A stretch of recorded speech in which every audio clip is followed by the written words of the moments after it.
بسیاری تصور میکردن که بعد از ماه‌ها فضای جنگی، قطع اینترنت و تشدید فضای امنیتی اعتراضات اجتماعی فروکش بکنه.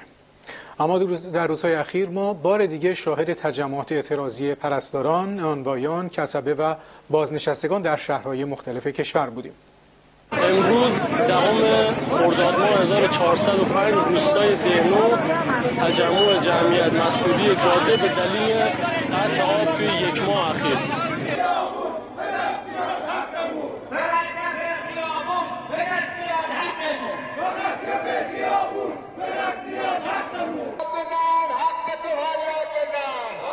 راهپیمایی بازنشستگان تامین اجتماعی شوش امروز دهم خرداد 1405 علیرغم گرمای بالای 40 درجه خوزستان، اعتراض به وضعیت بد معیشتی، اعتراض به گرانی، تورم،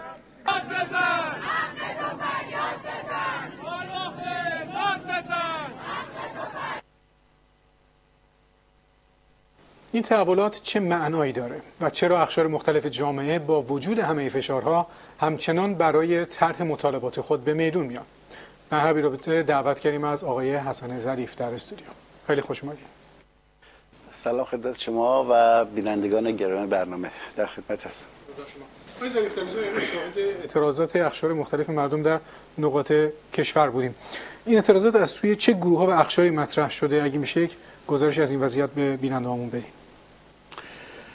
البته که نارضایتی اجتماعی شامل همه اقشار جامعه میشه و امروزه میشه گفتش که بیش از 90% مردم تحت فشارهای مشکل معیشتی، شغلی، مسئله مسکن و همه فشارهای این چنینی قرار دارن. اگرچه رژیم سعی کرده زیر پوش جنگ و فضای ناشی از جنگ این نارضایتی اجتماعی رو بپوشونه، اما این مسیر قطعی و جدیه که همه اقشار اجتماعی رو بار دیگه به خیابون میکشه. توی روزهای اخیر ابتدا ما اعتراض دانش آموزان رو داشتیم که در برخی از شهرها پا گرفت که خواسته اونا هم امتحانات به شیوه مجازی بود. اینم بگم که همین امروز هم دانش آموزان پایه 11 و 12 در اعتراض به شرایط پذیرش کنکور با خانواده‌هاشون مقابل استانداری در خرم‌آباد تجمع اعتراضی داشتن. در ادامه هم صحنه‌هایی از اعتراض روستاییان دهنو، پرستاران، نانوایان، بازنشستگان و همچنین کسبه رو توی برخی از شهرها داشتیم که هر کدومشون هم خواستار رسیدگی به مشکلاتشون بودن. روز 8 خرداد دانشجویان پزشکی شیراز یه تجمع اعتراضی داشتن که اعتراضشون به خاطر هزینه خیلی سنگین آزادسازی مدارک پزشکی بود که مال اونا و اینا شعار میدادن که دانشجوی پزشکی برده و نیروی بی صدای بیمارستان نیستن.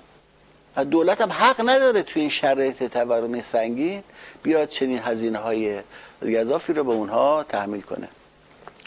در ضمن روز 9 خرداد پرستاران یزد در مقابل استانداری این شهر تجمع اعتراضی داشتن که خواستار پرداخت حقوق معوقه شون بودن که برای حدود 6 ماه هستش که عقب افتاده.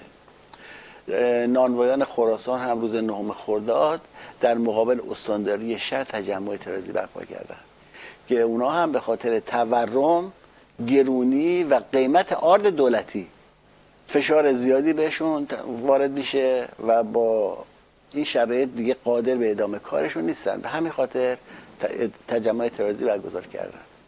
همچنین کسبه بازار جنت تهران هم اومدن در مقابل دادسرای تهران تجمع داشتن که میگفتن از زمان حادثه آتش سوزی توی این مکان دولت هیچ اقدامی برای بازسازی این محل نکرده و اونها هم از شغلشون محرومن.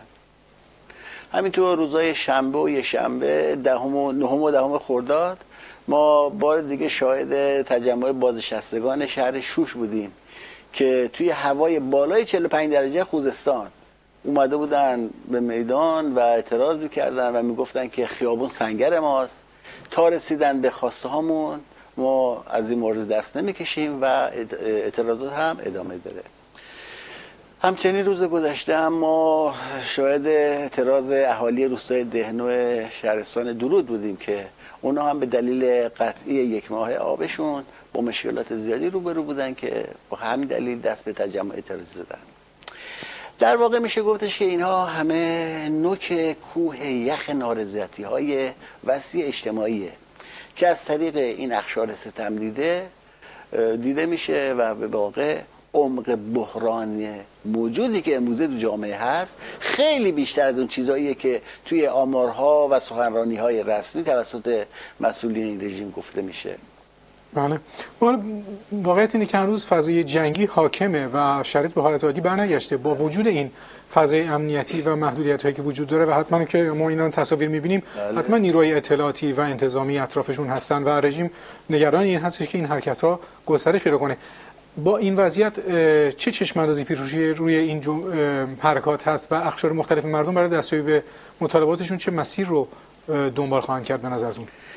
البته رژیم توی 3 ماه گذشته خیلی سعی کرد با سیرکای شبونه توی خیابونا میادین بیاد نبض اجتماع رو در دست بگیره و مانع از بروز اعتراضات اجتماعی بشه، چون خودشون خوب میدونن که گام بعدی قیام اگه شکل بگیره دیگه چیزی از این رژیم باقی نمیذاره.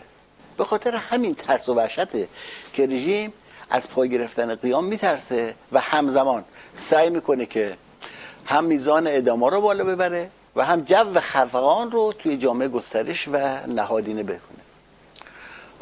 اما همین چند تجمع اعتراضی اخیر به خوبی نشون داد که تیر رژیم به سنگ خورده. یعنی در شرایطی که هنوز سیرکای شبانه‌شون برپاست، شدت اعداماشون هم ادامه داره، ولی سرنخ اعتراضات اجتماعی باز شده. اگه ما کمی به عقب و حتی قبل از جنگ برگردیم به روشنی میبینیم که خامنه‌ای بین 2 تضاد جدی گیر کرده بود. یکی مسیر جنگ، یکی هم مسیر حل موضوع اتمی از طریق مذاکره. اما خامنه‌ای که خوب میدونست مسیر مذاکره نهایتاً به باز شدن گره‌های اجتماعی منجر میشه و قیام‌ها، اومد مسیر جنگ رو انتخاب کرد. چرا؟ چون تصور میکرد که جنگ و حمله هوایی اونو سرنگون نمیکنه. در عمل هم دیدیم به رغم همه خسارت‌های زیادی که علیه زیرساخت‌های کشور به وجود اومد سرنگون نشدن. خامنه‌ای هم همینو میخواست که در زیر پوش جنگ بتونه مهار جامعه رو دست داشته باشه و از خیزش و قیام جلوگیری کنه. اما این روزها میبینیم که برای رژیم داستان خوردن چوب و پیاز شده. یعنی با انتخاب مسیر جنگ هم ضربات سنگینی رو توی مسیر خوردن، اما نهایتاً بازم مجبور شدن که پای میز مذاکره بیان. طبعا این مذاکرات هم زیاد نمیتونه طول بکشه و تا این تکلیف میشه. البته حتی اگه بخوان اون رو کش بدن و طولانی ترش کنن، میزان تورم و گرانی و فشارهای اجتماعی اونقدر در جامعه بالا رفته که ما باید منتظر روزهایی باشیم که این گسل‌های اجتماعی یکی یکی به زودی باز بشن و میشه گفتش که همین هستش که گسل‌هاست که منجر به اون قیام سراسری میشه و تمامیت حکومت رو تحت شعاع خودش قرار میده. خیلی ممنون از وقت و توضیحاتتون آقای ظریف. من تشکر می‌کنم از شما و این فرصتی که داده شده. درود.